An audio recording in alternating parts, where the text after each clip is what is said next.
I'm here with Michele Merritt, and she's going to show us her net zero energy home here in Lakewood. And we'll tour the gardens after we see the inside of the house. Let's go inside and look at it. Great. We're in the house now. Michele, show me about the features of the house. Let's talk HVAC first. So when we built the house, we did a geothermal system, so that does both the heating and the cooling. It's located in our basement. We can take you down there. Yeah, let's go down there. Okay. Okay, we're in your utility room now. What are we looking at? So this is a geothermal heat pump we've had for about 13 years now, still going strong. So the wells are in the yard. The wells were dug, vertically in the yard. 300 feet, typically. You know how deep? That was 2010, but deep, let's put it that way. Yeah, right. And then, so that's again the heating and the cooling. And then on the roof, we have our solar energy. I've got one panel here, I've got one panel outside because I added on, so I'm about 93% solar at this point for my energy. You said that you're down to just $8 a month. Yes, it was less than $8 this month, so that was awesome. Because there's no gas line to the house, you're just paying for it to be connected to the grid. Absolutely. Okay. So yeah, I didn't want any gas line. Everything is in here is electric. And my next step is going to be when my hot water heater goes, I'm going to be doing an electric on-demand, tankless hot water heater. Exactly, right. That's the next step. Okay, so let's go in. We're in the basement, so let's talk about the basement. Okay. Go ahead.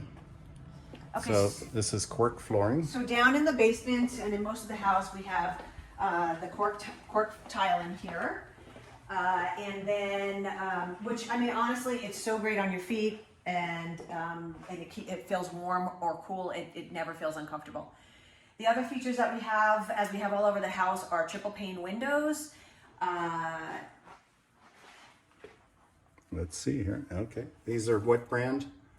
Those are the Bristol. Bristol brand triple pane windows. Okay. Yes. Yeah.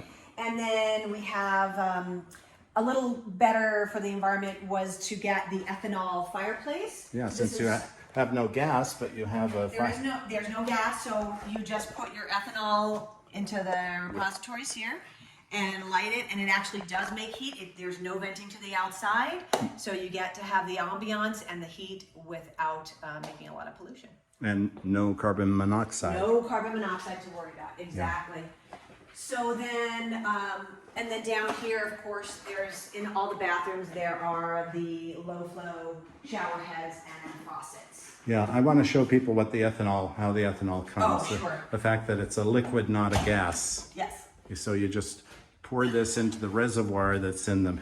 And you have two ethanol burning fireplaces. I do, one upstairs. So just pour this liquid into that reservoir. Absolutely. And it burns it.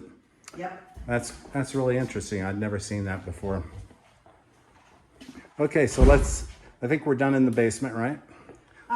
Yes. Let's go upstairs. Sure.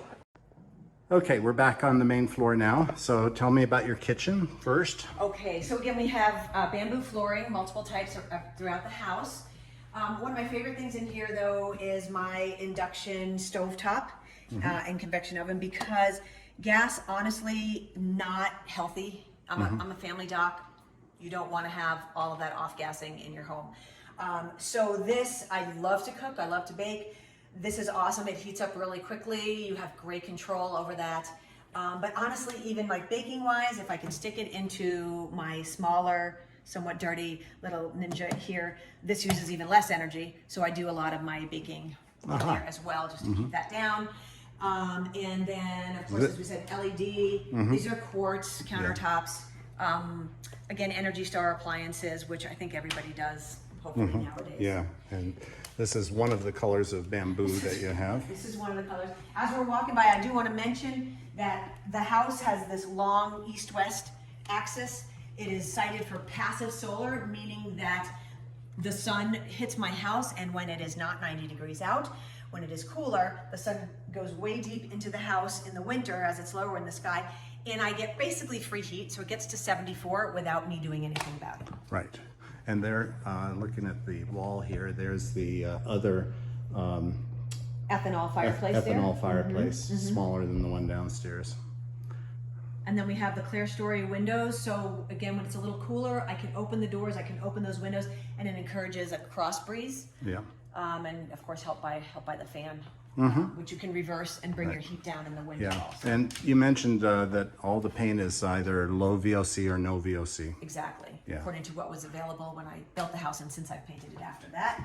And then, of course, in the bathrooms. Well, this is the tiger. This is the tiger strand bamboo, just to change it up a little bit. And then, of course, dual flush toilets, flush, yeah. all dual flush. And then again, the low flow shower heads. And Great, great. So let's go upstairs now. Before we go upstairs, I just noticed your pantry here. You make a lot of your own food with the garden and all. I do. I grow a lot of food, and I dehydrate, I freeze. This is mostly empty right now because it is summer, and I've used up a lot of the stuff from last year. And usually August, September, October, that's the biggest kind of canning, preserving. Do you fill this pantry? It's really pretty when it's done. It is a source of pride, I'm not gonna lie. So you have every kind of berry. I grow every kind of berry. Colorado and gardening is lovely.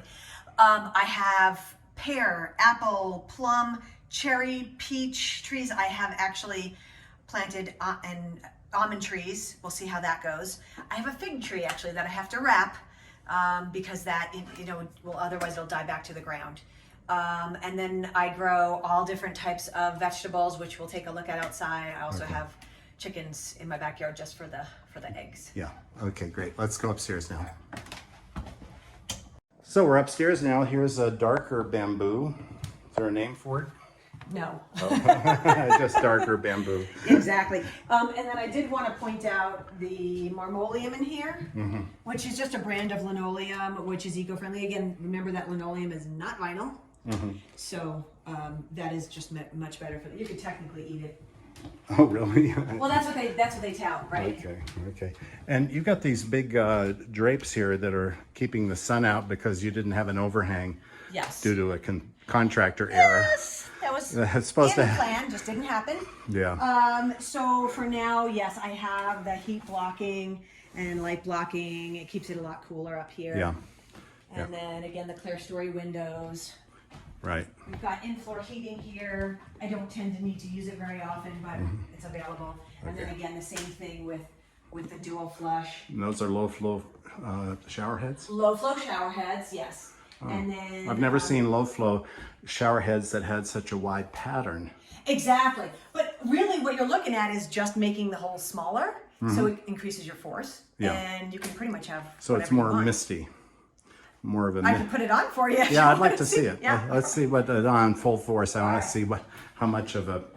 Oh, that's not bad. No. You can really. Let me zoom in on it. Yeah. Yeah, you could really have a nice shower with that. Absolutely. I just don't like those little ones that are like so Super big. Yes, I had that in my old house. Yeah. Years ago. Yeah. So this is much nicer. Exactly. Okay, great. Well, I think that's it. All right. Let's go outside now and look at your gardens.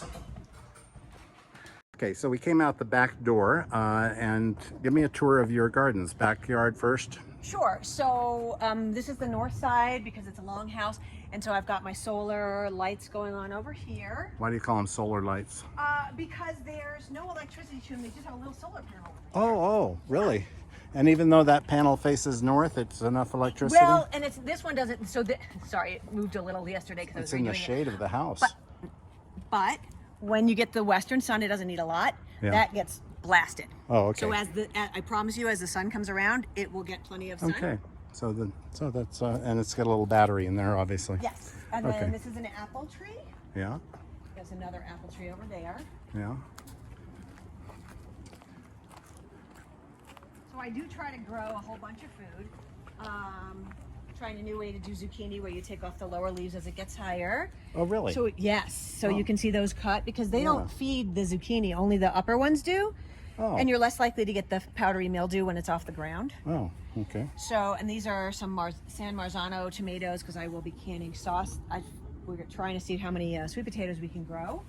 And then Oh, I've you have got, chickens. I do. I usually have about 4 to 6 chickens. I have 5 right now. No roosters. No roosters. Yeah, I keep them for the eggs.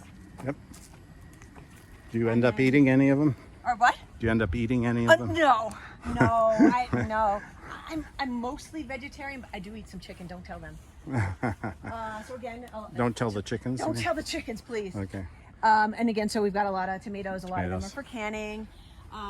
We've got that's my little baby almond. I've got a bigger one out front. That's my hope for this year. That's the almond You see that tree little right teeny there. tree? Yes, Yeah, exactly. okay. And that is self-pollinating, so I should not need a second one. Okay. These are plum trees. There used to be giant old plum trees here. They kind of at the end of their life, but they did have some babies growing, and these usually do give me fruit. We had a hard winter this year, so that didn't work out so well. This is another apple here, Okay. and we've got a peach tree. Oh yeah.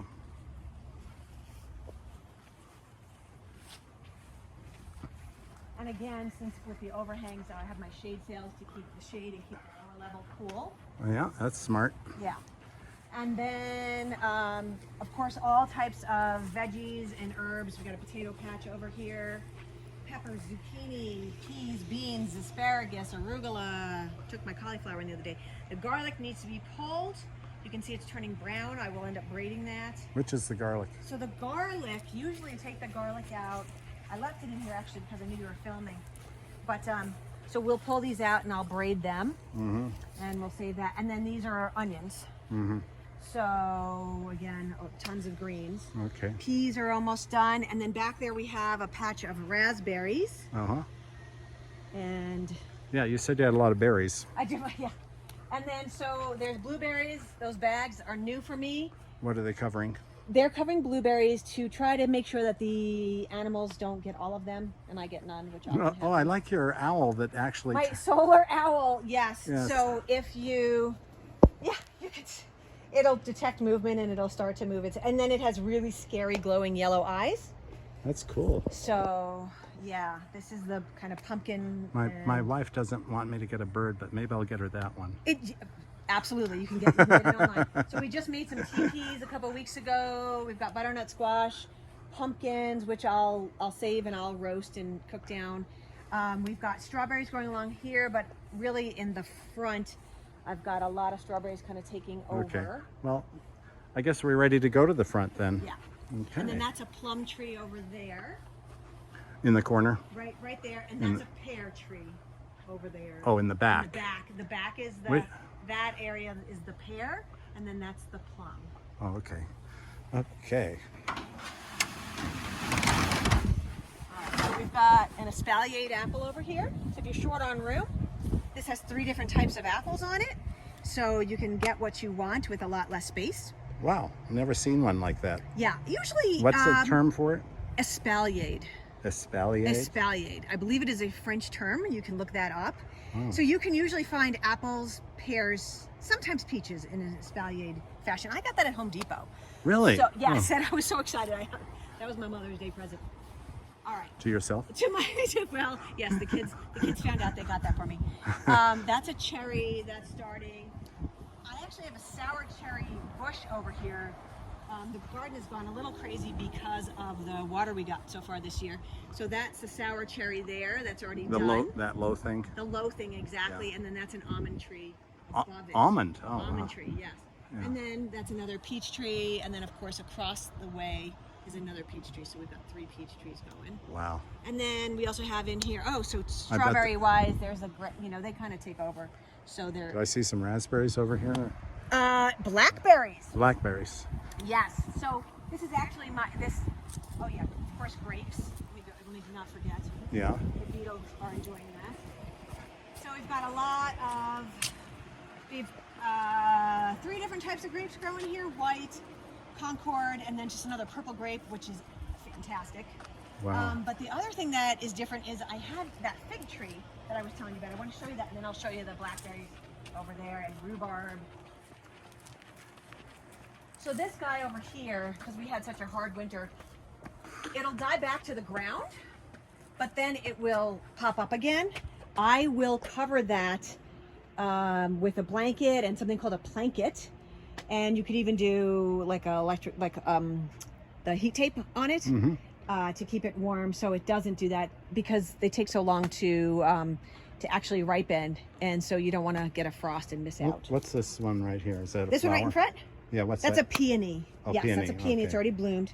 Yeah. Yeah. Okay. So, and then we've got some great. cabbage going over there too, just for fun. Thank you very much. It's been fun touring your home. You're welcome. Appreciate it. Thanks. Bye. And then for you, if you want to know, that's all blackberries and a pear over there. Okay, there's A ton. Oh, and across the street? Across the street. So this is mine. That's not theirs. Oh. So when I bought this property, this is just for you. There was no road here. I didn't want a road. It was supposed to be my driveway. Lakewood said, no, you have to put in this road because it might go through. There's no easement. It never should have been built. However, 40 grand later. Anyway, so this is all my stuff too. So this again is, that is like a definite, is you're going to get a ton of blackberries. They grow really well, and they definitely spread, so you want to have a little bit of thought before you plant them. Back there you can see there's more berries, some raspberries, some blackberries growing back there. Just why not? And what's covered here? So this is a pear tree, and it was full of pears, but the animals also like that, and so I just got these bags recently to cover it, so that I can hopefully have a few pears left by the time the fall comes. And of course that's standard, rhubarb going there. Great. I think that's the last of the crops. Well, thank you so much. It's been fun. Absolutely. Thank Bye. you.